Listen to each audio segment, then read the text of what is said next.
Mpendwa mtazamaji, ninakusalimu kwa jina la Yesu. Lakini pia nichukue nafasi kukukaribisha katika kipindi hiki ambacho Mungu ameendelea kuokoa watu wengi sana na kuwaponya watu wengi mno. Kwa hiyo ninakukaribisha nawe pengine kwa mara ya kwanza unatazama. Naomba usiache kabisa kila siku na muda kama huu. Haleluya. Utambulisho wangu na uona hapo chini. Na Mungu ameendelea kutenda mambo makubwa. Napata taarifa za watu wengi sana wanaookoka na kubadilisha maisha yao kabisa. Na wengi wanaoponywa pia kwa maombi. Lakini pia na wale ambao mnaendelea kufuatilia kwenye mitandao ya akaunti zangu za kijamii. Mungu aendelee kuwazidisha na kuwatendea mema. Haleluya. Na ninaendelea tena siku ya leo kufundisha kwa habari ya vifungo vya uovu ambavyo vifungo vimekuwa vinaathiri maisha ya watu wengi. Sasa kipindi kilichopita nilikuwa nafundisha kwa habari ya kifungo cha ibada za miungu. Kifungo cha ibada za miungu. Sasa leo ninasogea kifungo cha ibada za matambiko na mizimu. Ibada za matambiko na mizimu. Yaani hizi manake zinatoka sasa kwenye zile ibada za miungu. Ibada za miungu zinakuwa na mapacha, zinakuwa na mwendelezo, zinatenda kazi katika kimfumo tofauti tofauti. Haleluya. Kwa hiyo tuliona ibada za miungu ni ibada za namna gani, na mahali ambapo zinafanyika, na zinafanyika kwa namna gani, na zinaleta madhara kwa kiwango gani. Haleluya. Sasa leo tunapokwenda kuangalia kwa habari ya ibada za matambiko na mizimu.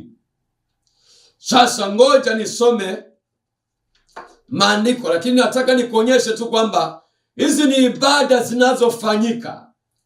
Hizi ni ibada zinazofanyika katika ngazi ya familia na ukoo, kupitia mapepo yanayowaungamanisha wana ukoo au wana familia wote kwa kufuata misingi ya watu waliotangulia. Yaani maana yake hizi ibada hizi ni ibada ambazo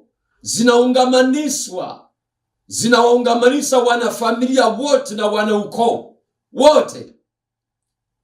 Halafu chini ya uvuvio wa mapepo, roho chafu, kwa kufuatana na misingi ya wale waliotangulia kwenye zile familia na zile koo. Kwa hiyo inakuwa ni mnyororo, ni ibada mwendelezo. Zinafanyika hata wale wanaokuwa napopita wanaendelezwa, watoto wao na watoto wao, zinaendelea hivyo. Ibada za matambiko na mizimu. Haleluya. Kwa hiyo tunaposema matambiko, maana yake ni zile ibada ambazo zinakuwa zinafanyika kila baada ya muda fulani. Alafu watu wanatoa sadaka na watu wanakula chakula. Kunakuwa na yule kiongozi wa yule familia au ukoo, anakuwa anatamka matamko na kadhalika. Kwa hiyo kunakuwa na miiko na desturi.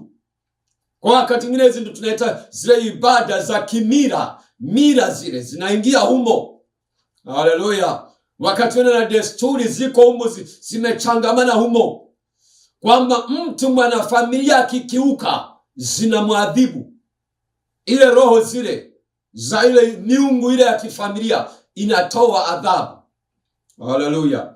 Lakini pia ni chini ya uvuvio wa mapepo, ambayo yale mapepo yanaweza kaleta sura au sauti ya watu waliokufa. Ndio inaitwa mizimu. Sasa mizimu, kitabu kile cha Zaburi sura ya 106 na ule mstari 37. Zaburi 106 na ule mstari wa 37. Anasema, naam, walitoa wana wao na binti zao kwa dhabihu kwa mashetani, wakamwaga damu isiyo na hatia, damu ya wana wao na binti zao, wakawatoa dhabihu kwa sanamu za Kanani, nchi katiwa unajisi kwa damu. Narudia, naam, walitoa wana wao na binti zao kuwa dhabihu kwa mashetani. wakamwaga damu isiyo na hatia, damu ya wana wao na binti zao, wakawatoa dhabihu kwa sanamu za Kanaani, nchi katiwa unajisi kwa damu. Wewe unaona, kuna wakati wana wa Israeli walikengeuka, wakaanza kufanya matambiko, ibada za matambiko. Anasema waliwatoa wana wao na binti zao kuwa dhabihu. Dhabihu ni sadaka inayomgharimu mtu, ambayo huwa haitowi kila wakati. Kwa sababu sadaka inayomgharimu mtu haitowi kama mazoea. Ndiyo maana ya dhabihu. Sasa anasema waliwatoa wana wao na binti zao kwa mashetani, ndio ibada za matambiko na mizimu, kuwa sadaka. Anasema wakawatoa dhabihu kwa sanamu za Kanaani, na nchi katiwa unajisi kwa damu. Kwa nini ibada za matambiko na ibada za mizimu? Chakula cha haya mapepo, haya mashetani, huwa ni damu za wanafamilia, damu za wanaukoo. Ndiyo chakula chake, ndiyo sadaka yake. Ni kweli wanapofanya ile ibada wanaweza wakawa wanachinja ng'ombe, wakawa wanachinja mbuzi au kuku au kondoo. Wanachinja, wanakula chakula pale, wanaukoo wote wakiongozwa na kiongozi, na ule uongozi huwa unakuwa ni wakulisishana. Akifa anafuata si mtoto au yoyote anayetauliwa pale kwa ajili ya kusimamia zile ibada za matambiko na mizimu. Nazo zinakuwa kuna mahali zinapofanyikia, kuna madhabahu, kwa sababu hakuna ibada bila madhabahu. Sasa kwa hiyo unakuta kila baada ya muda, pengine kila mwisho wa mwaka au katikati ya mwaka au kwa mwezi fulani, ni lazima afe mwanaukoo katika ule ukoo, kama sadaka za mashetani. Kwa yale mashetani yanayosimamia zile ibada zile, lazima afe. Na wakati mnakuta vifo vyao ni vifo vya kufanana.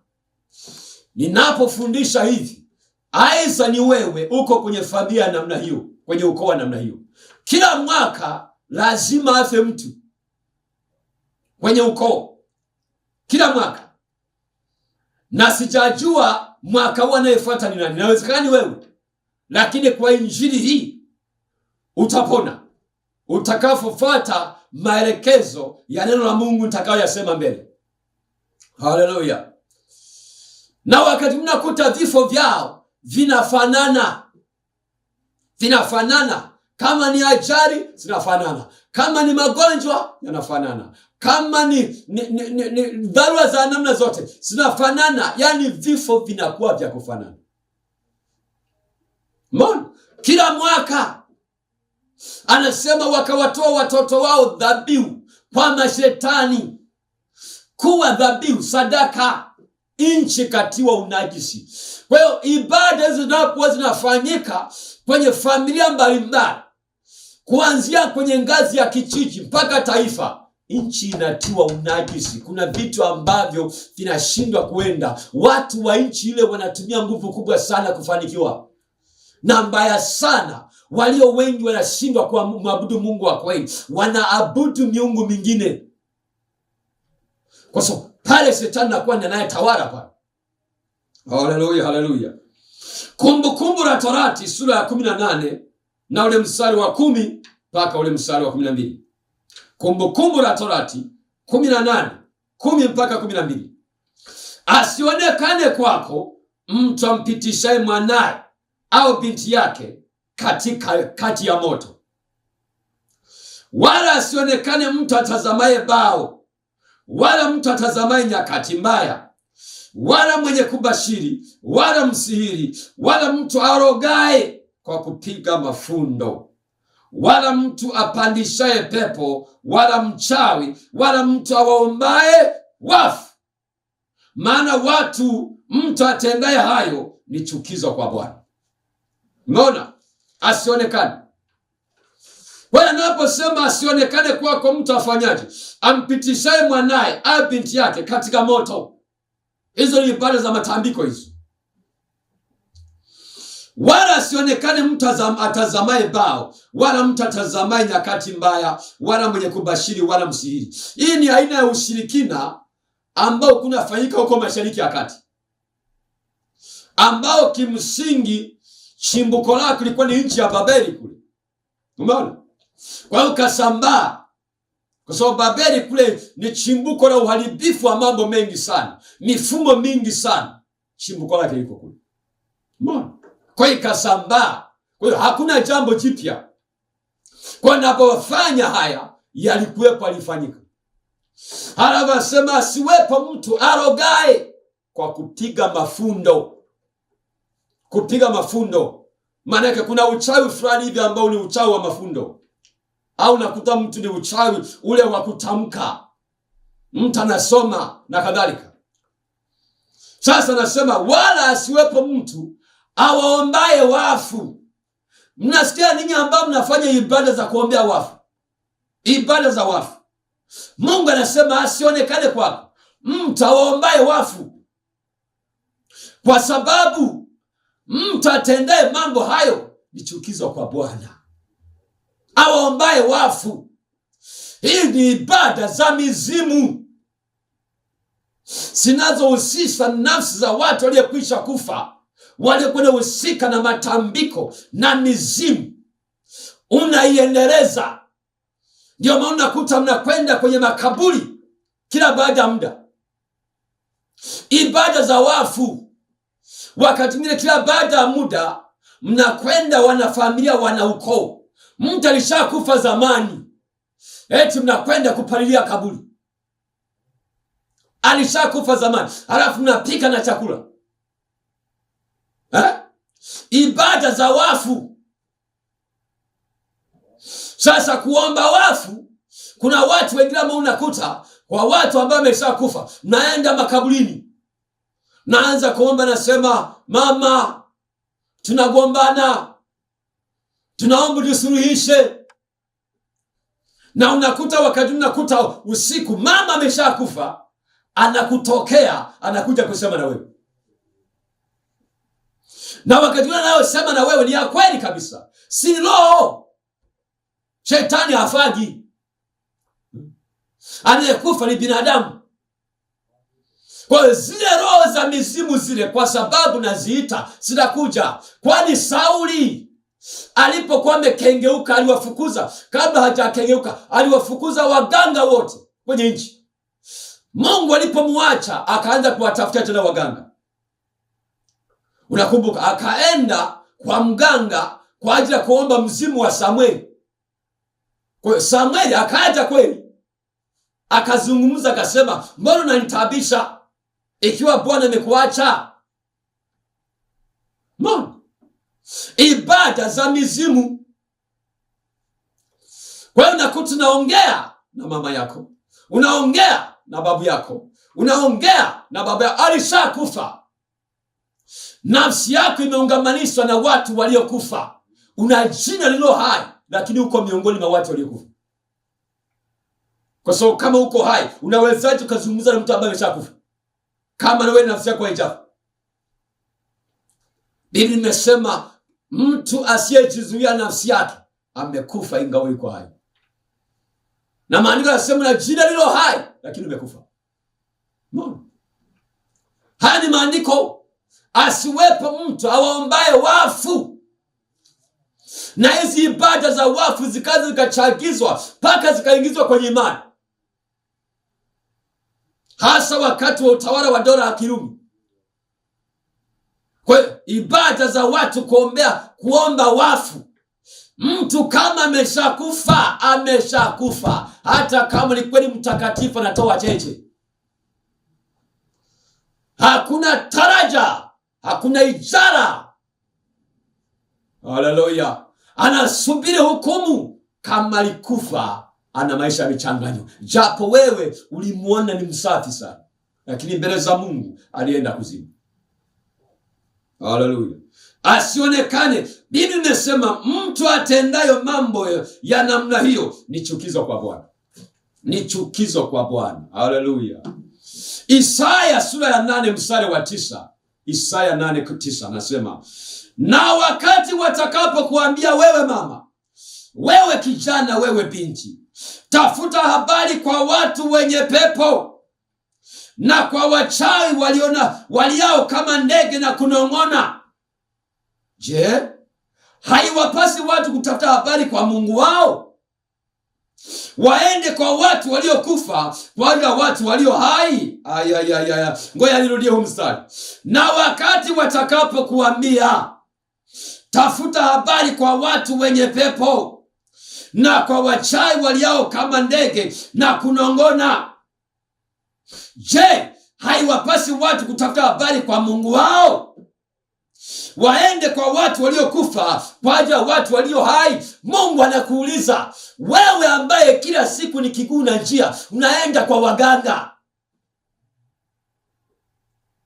unaenda kwa wachawi, tena nasema waliao kama ndege wananong'ona kwenye vile vijumba. Maana mganga na mchawi huwa ni mapacha, ni vitengo tu tofauti, wanafanya kazi moja. Kazi ya mchawi ni kuswaga. Wanapokuswaga kwa magonjwa, wanakuswaga kwa matatizo, unaenda kwa kitengo cha manabii wa uongo wanaitwa waganga. Kuna nafika anaanza kukwambia, haya, yuko kwenye kijumba. Ndio maana nakuta waganga wenye kienyeji wanakaa nje ya mji, pembeni kwenye vijumba. Unaenda na cheo chako, unaenda na akili zako timamu kwa mganga ambaye anatembelea yebo moja nyekundu nyingine nyeusi, halafu anakwenda kupa utajiri. Wewe unajua ni mganga mwenyewe, kumbe ni shetani amekutajirisha. Maana shetani anafanikisha ili uende jehanamu pamoja na yeye. Mbona? Sasa Mungu anasema watakapokuambia, si watu wao mnaambiana. Nilienda kwa mganga, nilikuwa sina mtoto, nikaenda kanifanyia dawa, sasa hivi na mimi nimepata mtoto. Wewe unadhani wewe ni mtoto wa Mungu huyu? Ni wa shetani, kwa sababu si ndiye aliyekupa. Maana mganga ni mtumishi wa shetani 100%. Weka 100. Mtumishi wa shetani kabisa. Kwa hiyo anachokifanya shetani mpaka sasa anafanya miujiza. Shetani ana miujiza yake pia, ana mazingaombo yake, ana maruweruwe. Miujiza ilianzia kule Misri kule. Wachawi nao wakatengeneza wakapiga maji akawa damu. Soma Biblia. Ila miujiza shetani, miujiza feki, wala sio halisi. Lazima nakuja kutoweka. Fuatilia watoto wote wanaozaliwa kwa wazazi kwenda kwa mganga kienyeji. Anaweza kaona kaenda, lakini mwisho wako utaanza kuona kufa kwake. Mimi nimekuwa na uzoefu. Niliitwa mahali fulani, nakuta binti mmoja amewatabisha watu, amekwisha sasa, na kama siku 2 haongea, ameshakata kauli, ila mwili bado wa joto, watu wanashinda kuzika. Sasa tunazikaje? Naonekana mtu bado. Mimi nilipofika nakuta tayari chumba kinatoa harufu, kumbe mtu na siku 2 ameshakufa.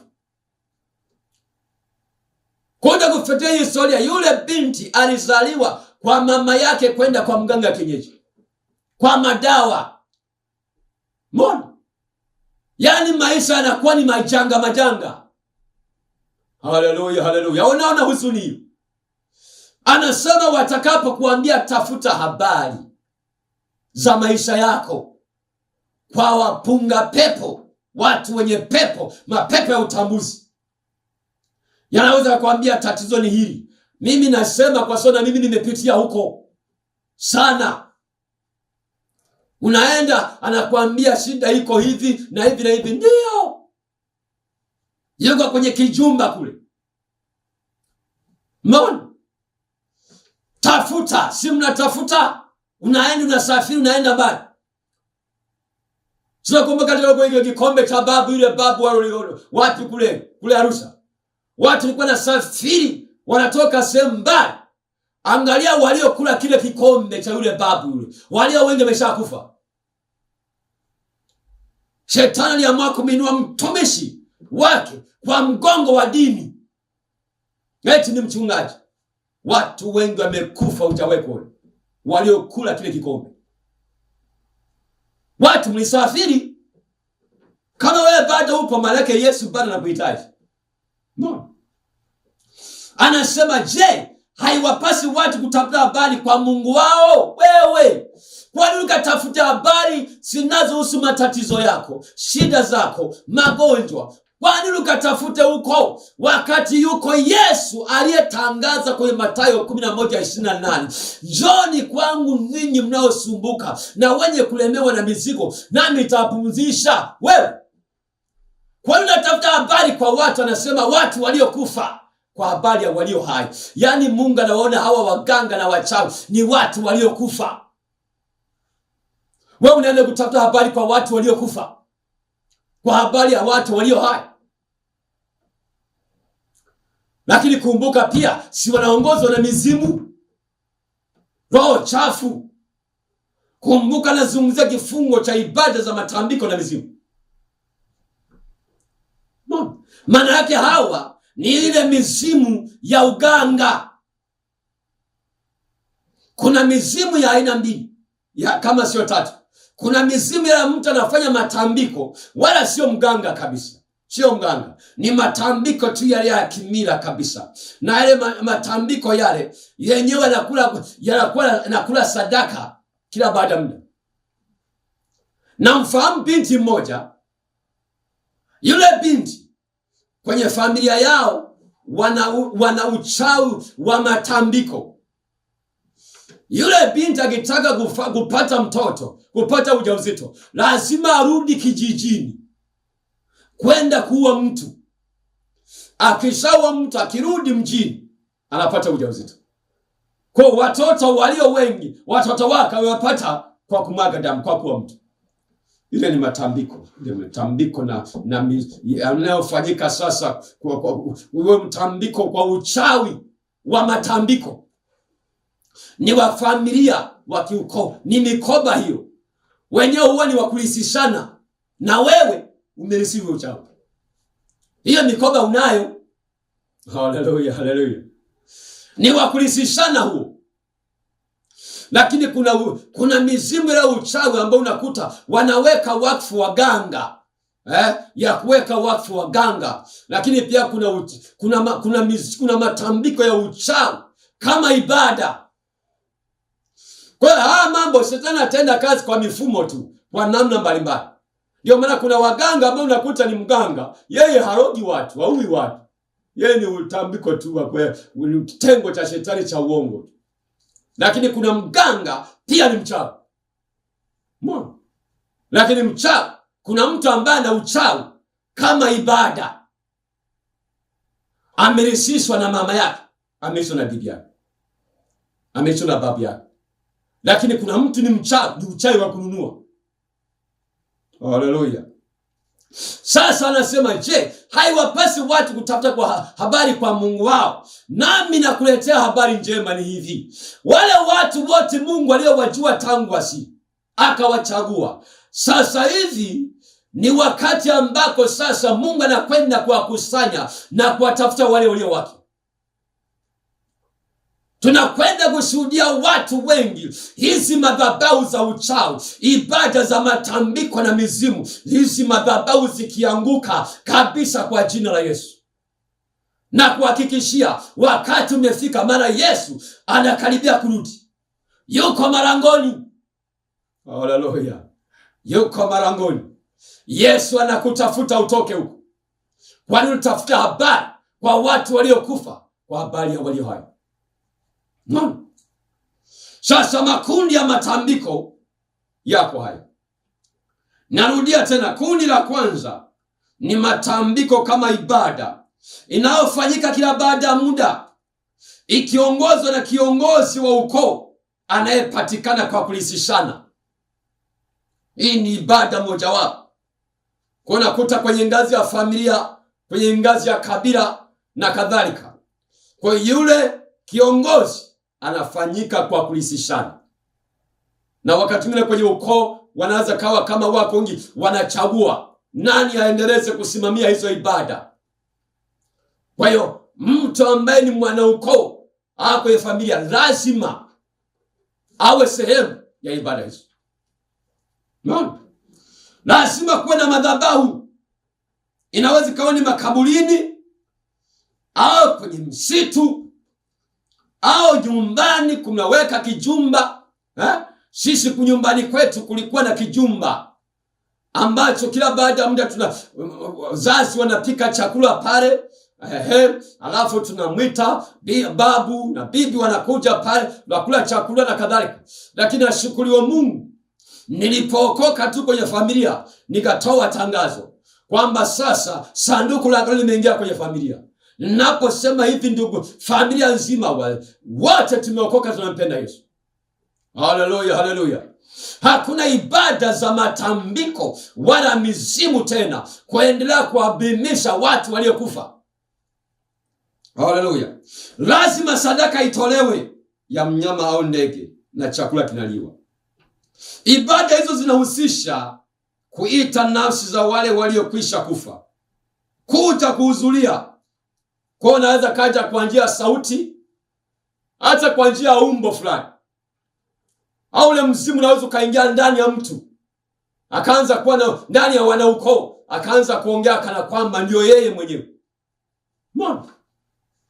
Sasa hizi ibada, haya maroho haya yametapakaa, yanatesa familia, yanatesa ukoo. Koo nyingi sana. Nyingi mno. Haleluya. Pengine kama kuna hali ya kutokuelewana ndio nafanyika matambiko hayo. Kwa hiyo zinadai watu kuishi maisha yanayofanana na waasisi. Yaani hizi matambiko haya huwa yanadai wana ukoo waishi sawasawa na waasisi, wale waliojenga misingi ya hizo ibada. Huwezi kaishi tofauti na walivyoishi. Huwezi kaishi tofauti. Ndio maana kuna watu mmepewa majina ya bibi, majina ya baba. Sawa? Kama huyo bibi alikuwa ni mchawi, alikuwa ni mganga, alikuwa ni mshirikina, Aisha kufa, maana yake ni kwamba lazima wewe ndio kiti. Madam tu. Lakini kama huyo bibi anamwabudu Mungu, jina lake limetakaswa, uko salama. Haleluya, haleluya. Lakini pia ndizo zinazoruhusu watu kufanikiwa. Kwa hiyo kuna watu naenda kutambika kuomba mafanikio. Yaani kwa ajili ya mafanikio. Hauruhusiwi kufanikishwa na mamlaka nyingine isipokuwa hizo ibada za matambiko na watu waliokufa. Kwa nakusanyika kila baada ya muda kuomba mafanikio. Hata mafanikio ulio nayo wewe unayenitazama, chanzo chake ni matambiko na ibada za mizimu. Kweli ulienda, ibada ikafanyika, katoa sadaka kwa ile ibada, kwa ile madhabahu, kweli umepandishwa cheo, kweli biashara zinakwenda, lakini Mungu hayuko pamoja nawe. Ni chukizo kwa Mungu aliye hai. Haleluya. Hasiruhusu kabisa. Yule kiongozi huwa wanapokusanyika anatamkia watu ustawi. Anatamka maneno, anawatamkia mafanikio, anatamka maneno kwa ile ibada. Watu anaenda nakuta kila mwisho wa mwaka, anaenda na watoto wako.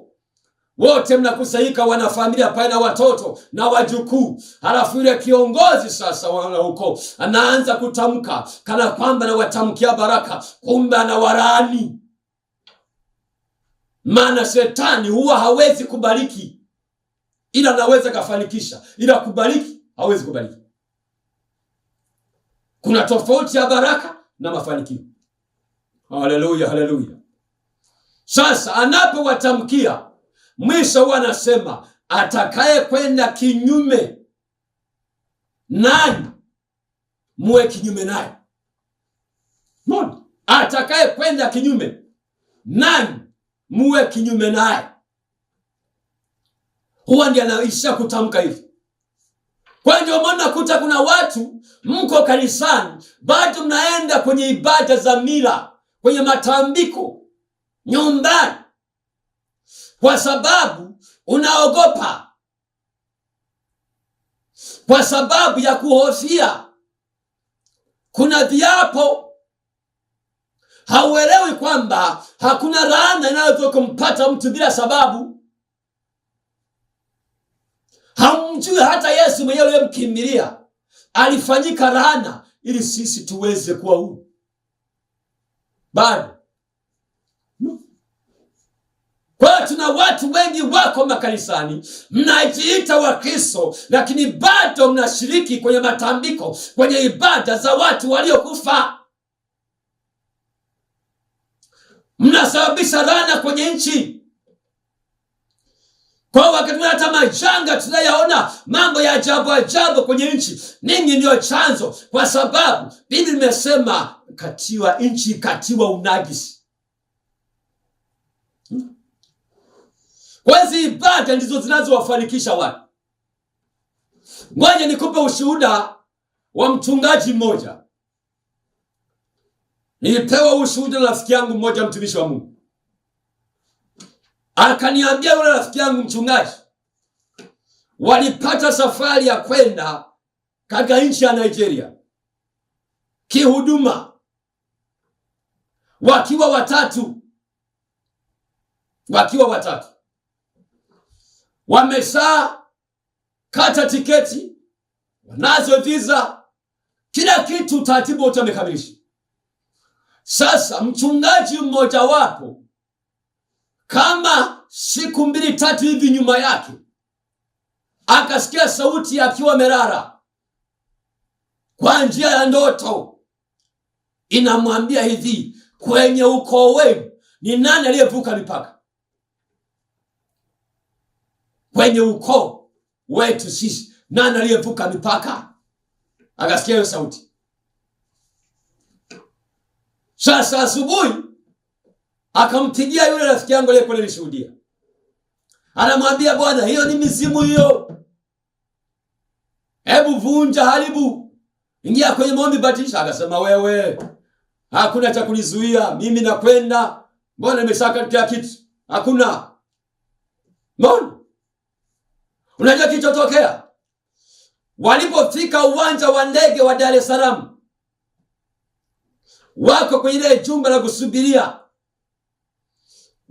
Wakati wanasubiria, yule mchungaji aliyeambiwa usiku kwamba nani, hakuna aliyetoka, aliyevuka mipaka kwenye ukoo, wote wamefia pale pale walipozaliwa. Wote ni choka mbaya. Wote ni majanga. Mbona? Hakuna aliyevuka mipaka. Sasa unajua kilichotokea? Akaja asa wa uhamiaji, akamuomba passport yule bwana, yule mtumishi wa Mungu. Akasema, hebu neno. Alafu akapanda gorofani. Alipopanda gorofani, kule chini tayari muda umeshafika. Yule bwana alipopanda gorofani, yule asa akasahau. Yule mtumishi wa Mungu yuko chini huko. Kwa hiyo ikatoka tangazo kwamba ndege inayoenda Nigeria kupitia Ethiopia sasa iko tayari. Wale abiria muingie kwenye ndege. Passport yake iko juu, na lazima pale akaguliwe, apite. Yaani hakuna sasa ataendaje ana passport? Mbona? Akaanza, najua mtu kama nani, akaanza yani machozi akaanza kudondoka. Anaanza sasa, wale wenzake kwa hiyo ikabidi waondoke, maana wasingeweza kumsubiri. Wameingia ndani ya ndege. Ndege imefunga mlango. Ndio yule asa anakumbuka ana passport ya mtu. Anakuja kushuka chini, it's too late. Ndio ameshaisha. Yule ndugu karudi nyumbani. Ibada za matambiko zinamwekea mtu mipaka. Hauwezi ukafanikiwa kama walioasisi walikwisha kuweka msingi. Lazima ufanikishwe na matambiko na mizimu hiyo. Hata ukiwa ndani ya Yesu, batilisha. Achilia damu ya Yesu iharibu uhalali wa hizo ibada za matambiko ulizoungamanisha, kwa sababu shetani huwa anatumia kitu kinaitwa hati ya mashtaka. Ndio silaha kubwa sana. Anasema wewe kama uliabudu miungu mingine, ulikuwa unashiriki kwa matambiko, halafu agano lenyewe hakuna mtu anayetakiwa kufanikishwa na nguvu nyingine isipokuwa ni sisi. Wewe unataka kufanikishwa nani? Unataka kwenda wapi? Kile ukijaribu kuparangana wapi?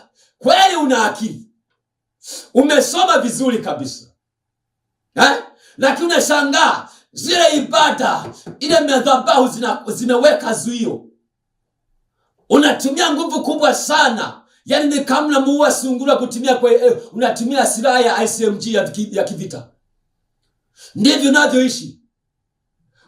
Kuna madhabahu zinasema unataka kwenda wapi wewe? Kwa nini uwe tofauti na wenzako?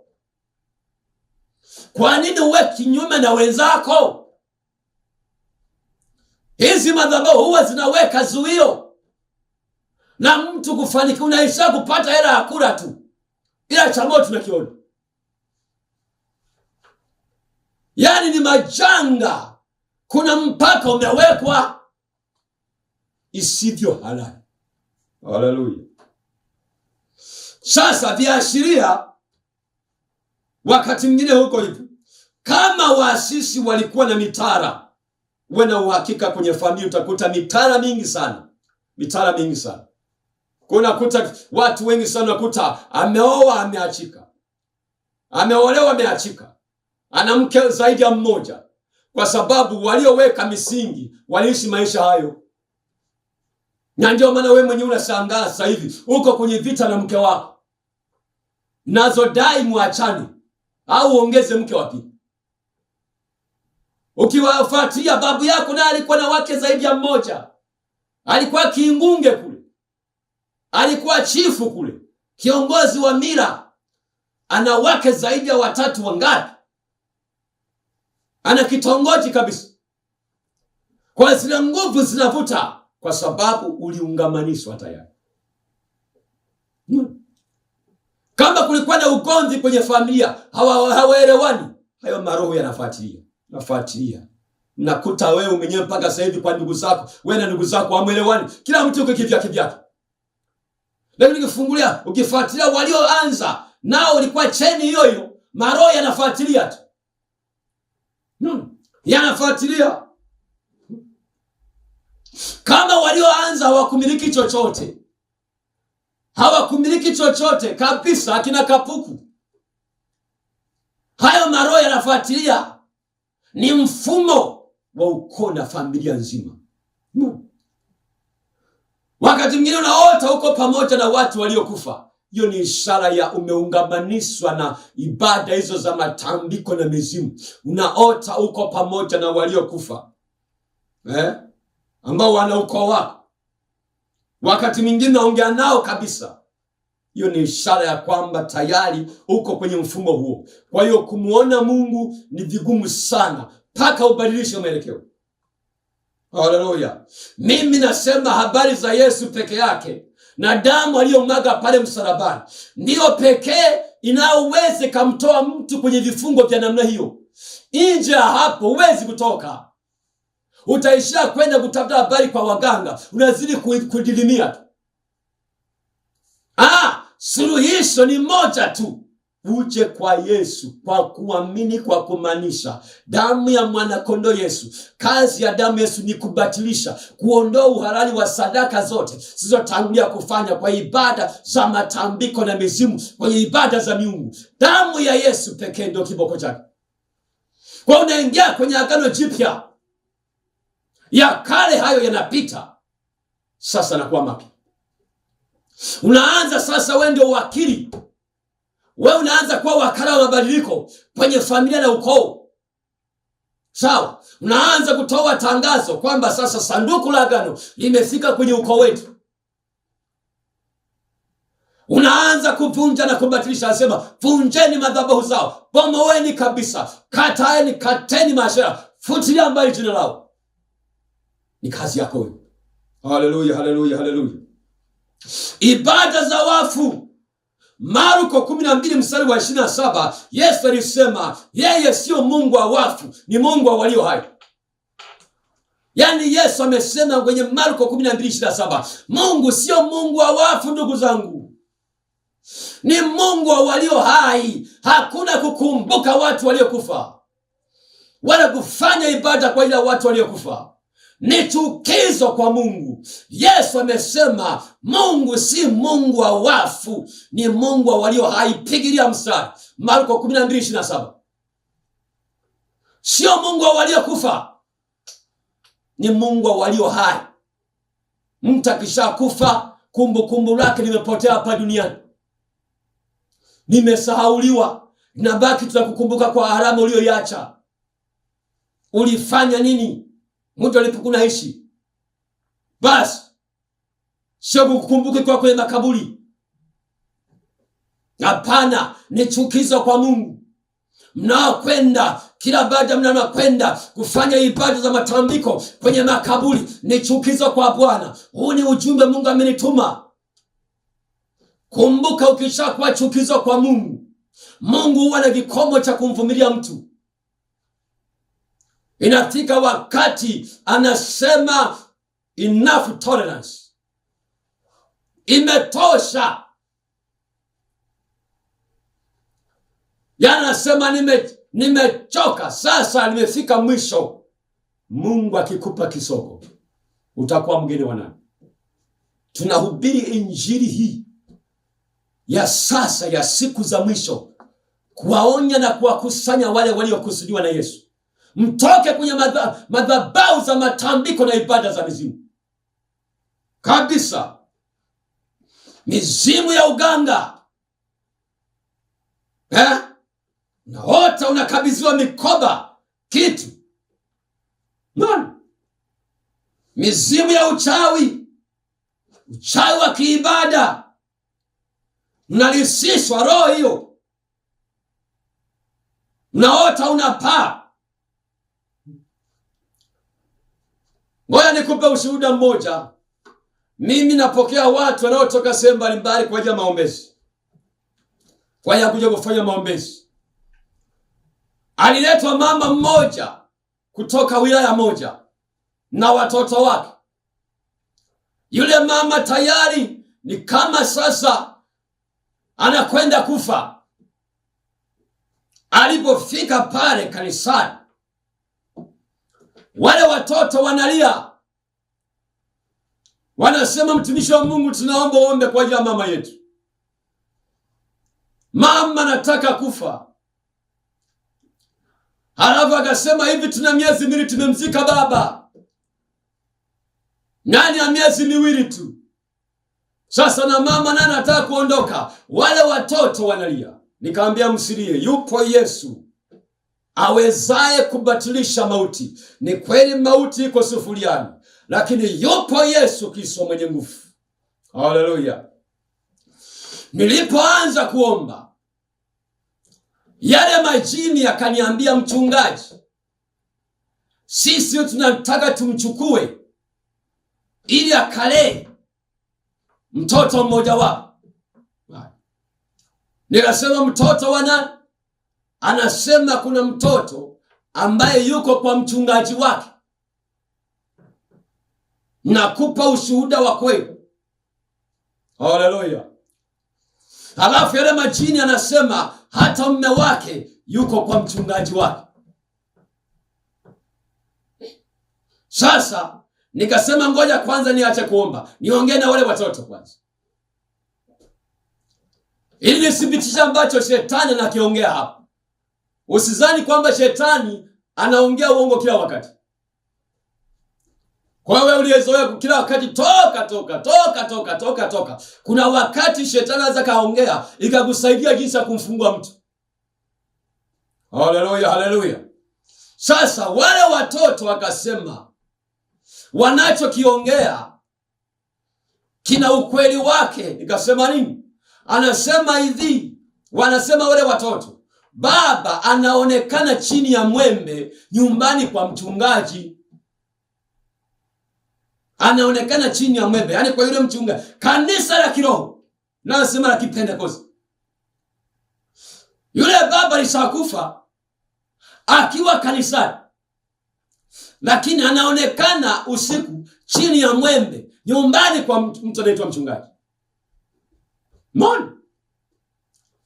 Na ndani ya hiyo miezi miwili kuna mama aliyefiwa na mtoto. Wale watoto wanasema mrasi wako hapo kanisani, lakini yule mtoto alikufa kwa mazingira ya kutatanisha. Kwa hiyo yale majini yanasema huyu mama tunataka tumchukue akalie yule mtoto. Kwa hiyo baba, mme wake na yule mama, na kuna mtoto wa mama aliyefiwa pale kanisani, wote wameuawa, wametolewa kafara. Halafu yule baba yeye anatumikishwa kulima, kusimamia kulima mashamba yule mchungaji. Mama anasimamia. Kwa hiyo mama naye anataka afuate kwa ajili ya kwenda kulea yule mtoto. Mambo ya ajabu. Nilipomwombea yale majini kasema huyu atakufa bali hataishi. Amepita kutoka mautini kuingia uzimani. Yohana 5:24. Nikasema Ayubu 5:26. Mimi nimesema utafika kaburini mwenye umri mtimilifu. Kitabu cha Mithali sura ya 19 mstari 11 nasema kwa msaada wangu siku zako zitazidishwa na miaka yako itaongezeka. Zaburi 118 mstari wa 17 inasema sitakufa bali nitaishi, nami nitayasimulia matendo ya Bwana. Nikamwambia shetani huyu hafi sasa. Vunja batilisha. Yule mama ni mzima mpaka kesho. Nikamwambia pale kanisani hameni, tafuteni kanisa lingine. Sasa bahati nzuri kwenye yule wilaya kuna mchungaji nilikuwa nafahamiana naye. Nikamtafuta, nikamwambia hebu nieleze kwa habari ya mchungaji fulani, wadhehebu fulani. Yukoje? Akaniambia bwana, yule mchungaji aniambia huyu bwana ana kashfa za uchawi. Nikasema kumbe ni sahihi. Mbona? Wapo watu wanaoitwa watumishi wa Mungu, nao wana madhabahu za uchawi, wamerisishana na mama zao, wamerisishwa na bibi zao.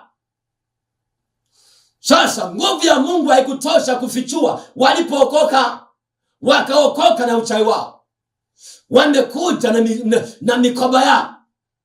Haya, wamejikuta wamejifunza kujua, na kwa sababu sasa hivi kanisa watu ni vipofu wa kiroho, hakuna macho ya kuona.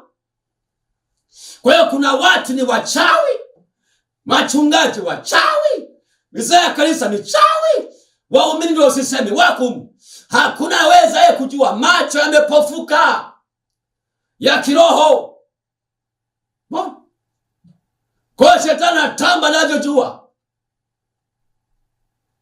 Mambo ya ajabu. Wapo watu mnajiita watumishi wa Mungu lakini mna mikoba ya uchawi. Na nikaona muombea mshirika mwingine zaidi ya washirika wawili. Wametoka kanisa moja, wamekuja kwa siri, wanamtoroka mchungaji wao. Wakati naombea akaibuka yule mchungaji wao kwamba ndiye anayewatesa, anawatumikisha. Wanasema yule mchungaji anawageuza wale washirika kama wanakuwa kama misukule. Kwa hiyo unakuta muda mwingi sana wanafanya kazi zake. Alafu nakuta mshirika ni baba ana mke, wanashinda nyumbani kwa mchungaji toka asubuhi, wanarudi nyumbani usiku wameshakula kwa mchungaji. Kwa hiyo watu wanasimamia, wanalima mashamba ya mchungaji. Wakishamaliza ndio wanaenda kwa mashamba, muda umeshaisha. Wanatumikishwa na madhabahu za kichawi. Tuko nyakati za hatari ndugu zangu, nyakati za ajabu. Uliokoka simama sawa sawa, funga mkanda wa imani, mwombe Mungu akupe macho ya kiroho. Tumekwisha kuingiliwa. Utatambuaje? Utajuaje? Hizi madhabahu, matambiko na mizimu. Wapo watu wako makanisani ni washirikina, bado mnahusika na mambo ya uganga, mnahirizi, mnahusika kwenye matambiko. Utukufu wa Mungu utaonekanaje ndani ya nyumba ya Mungu? Ndio maana tunaona kwenye makanisa ni mipasuko, ni migogoro, ni maanguko. Tunasikia habari mbaya zaidi kuliko habari za ushuhuda wa ushindi, kwa sababu humo bado kuna madhabahu za giza ziko humo ndani ya watu. Ndio maana utukufu wa Mungu umeondoka. Tunaona vitu vya aibu, madhehebu kila siku yanapasuka, ni vurugu. Hakuna heshima ya kanisa lilojenga Yesu, kwa sababu kuna watu waliojiingiza kwenye imani kwa siri ili kupeleza uhuru wetu. No. Kwa hiyo sasa, ibada hizi za matambiko na mizimu zinaweza zikamng'ang'ania mtu mfumo wa kifamilia na kiukoo ambao mtu anajiungamanisha nao. Anaungamanishwa sio kwa utashi wake. Watoto nakuta wanateseka, wanaishi maisha ambayo hawakutakiwa kuyaishi. Wasikiliza ndugu zangu, watu wengi sana wanaishi maisha ambayo ni photocopy, ni vivuli kabisa. Wanaishi maisha ambayo hawakutakiwa kuyaishi. Walio wengi wanaishi kama wanazurura. Kwa nini? Kwa sababu kuna madhabahu zimewashikilia, zimeungamanishwa na hata ukijaribu kupambana wapi, zinakuambia kwa nini wewe unataka kujitenganisha na wengine? Umeokoka, lakini angalia maisha yako ni mapooza tu. Uko kanisani ni mapooza tu. Yaani unaenda kanisani hata sadaka huna. Umri unakwenda, uko kwenye chumba kimoja cha kupanga na watoto. Umri unakwenda, bado unapiga vibarua kwa watu. Mbona maisha yaeleweki? Nini? Kwa sababu kuna roho zimekamata, zimeshikilia hatima zao. Nasema unataka kwenda wapi? Usipoifahamu kweli, huwezi ukawa huru. Yesu alifanya ukombozi wa jumla. Soma neno, omba Mungu, kaa tafakari. Maisha nayoishi ni sawasawa na kazi aliyofanya Yesu msalabani. Ukiona kuna kitu hakiko sawa, lazima ujue Yesu alisemaje kwa habari ya hali hiyo. Kama ni kwenye afya, kuna ahadi. Kama ni kwenye eneo la uchumi, ipo ahadi. Kama ni kwenye eneo la ndoa, kuna ahadi. Kama ni kwenye eneo la akili, ipo ahadi. Maana yake ndio nasema tukiomba sawasawa na mapenzi yake yatusikia. Kila mahali kwenye neno ndio kuna kila kitu. Ufunguo wa kutoka uko kwenye neno. Watu wengi maombi mnapiga makelele, ndio maana muwezi kuona matokeo. Shetani si wa kumpigia makelele. Shetani nenda kisheria, nenda shughulikia mifumo anayetumia kufunga watu kupitia neno, utakuwa huru. Shetani haogopi maneno, anaogopa neno ndani ya mtu. Unaweza kuwa ni mwombaji sana, lakini kama huna neno, ni rahisi sana kuvamiwa roho chafu. Lakini neno ndio linalozaa mtu mwombaji. Mwombaji hazai neno ndani yake. Kati ya neno na maombi, chenye nguvu ni neno, kwa sababu neno ndio Yesu mwenyewe. Likishajaa ndani yako, automatically tu unajikuta maombi na kuja, kwa sababu utakuwa unaomba sawa sawa na neno, na Mungu analiangalia neno lake apate kulitimiza. Haleluya, haleluya. Sasa unasema mchungaji, mimi hapa nikiangalia familia yetu na ukoo wetu, haya maisha nayoishi ni matokeo ya ibada za matambiko na mizimu. Wewe mwenyewe huwa ni shahidi, unaota wakati mwingine uko pamoja na watu waliokufa, unaongea nao kabisa. Wewe ambaye hujaokoka bado, una nafasi nzuri sana. Yaani wewe sasa amua sasa, nimekwambia roho hizi hauna namna kuweza kutoka kwenye hii mifumo. Huwezi. Ila yupo mmoja tu peke yake, ni Yesu aliyemwaga damu yake msalabani kuondoa uhalali wa hizo ibada zote zilizotangulia kufanyika na hizo madhabahu na sadaka zilizotolewa. Yesu ndio sadaka ya kweli, damu yake ilibatilisha kabisa. Waebrania sura ya 2 mstari wa 14 na 15, kwamba Yesu alishiriki yayo hayo tunayoshiriki sisi, ili kwa njia ya mauti, kwa maana ya damu yake, amuharibu yeye aliyekuwa na nguvu za mauti, atuache huru sisi sote ambao kwa hofu ya mauti tuko katika hali ya utumwa, wewe na mimi. Haleluya. Sasa wewe ambaye hujaokoka, cha kwanza kabisa na kusii, chukua hatua kabisa, chukua hatua. Nenda tafuta kanisani, mwambie Mungu tu kwamba Mungu, nataka sasa kuja kwako, narudi kwako Yesu, naomba unionyeshe mchungaji sahihi. Yeremia 3:15 Mungu anasema nami nitawapa wachungaji. Mungu hajasema nami nitawapa madhehebu, nawapa wachungaji waupendezao moyo wangu, watakao wachunga kwa maarifa na ufahamu. Leo hii tuna wachumaji wengi sana na tuna wachungaji wa kweli wachache.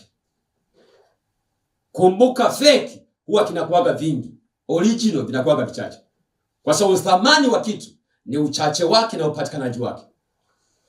Mbona sasa wapo watumishi wa Mungu wa kweli, na inawezekana zakana abudia mazingira ambayo pengine kwa nje yanadharaulika sana, lakini kwa ndipo Mungu alipo hapo.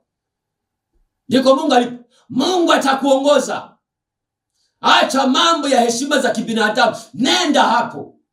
Maadamu umeona huyu mchungaji kabisa ana maisha, hana maruweruwe, hana kashfa za mambo ya ushirikina na uchawi wala mambo ya zinaa, hayana, anasimamia haki na kweli, nenda kaabudu hapo. Utakutana naye hapo, na Mungu atakuinua, atakutumia kuleta mabadiliko kwenye familia yako. Sasa nataka niombe sasa kwa ajili yako wewe ambaye unasema kuna madhabahu za mizimu, kuna madhabahu za matambiko. Shika kwenye moyo wako au kutanisha mkono wangu kwenye skrini. Baba, katika jina la Yesu, naachilia uwezo wako na mamlaka yako juu ya ndugu huyu. Ameliamini neno lako kwamba linamhusu yeye, nami nakamata hizo ibada za matambiko, ibada za mizimu kwenye familia na ukoo wake, nazilipua hizo madhabahu, naziteketeza kwa moto kwa jina la Yesu. Enyi mizimu, toka ndani ya huyo mama. Enyi mizimu, mizimu ya uganga, mizimu ya uchawi, mizimu ya matambiko, na walipua sasa. Haya, toka ndani ya huyo binti, toka ndani ya huyo kijana, toka ndani ya huyo baba kwa moto mkali. Uwake sasa kwenye hicho chumba, uwake kwenye hiyo nyumba hapo sebureni, na achilia moto unalipua sasa matambiko ya mizimu. Kama kuwepo na hirizi, kwa jina la Yesu, pigwa kwa moto, teketea kwa moto, pigwa kwa moto mizimu, na kamata mizimu yote, na kamata matambiko, funguka kwa jina la Yesu. Uwe hai na kutakia utekelezaji mwema. Chukua hatua sasa, wende kwa wamwabudu Mungu katika moyo safi. Kuna namba yangu ya simu hapo, nipigie simu nisikize kwamba mchungaji, nimefunguka, nimepona, nimechukua hatua sasa. Ninaamini Mungu atakusaidia. Tukutane kipindi kinachokuja. Bwana akutendee mema.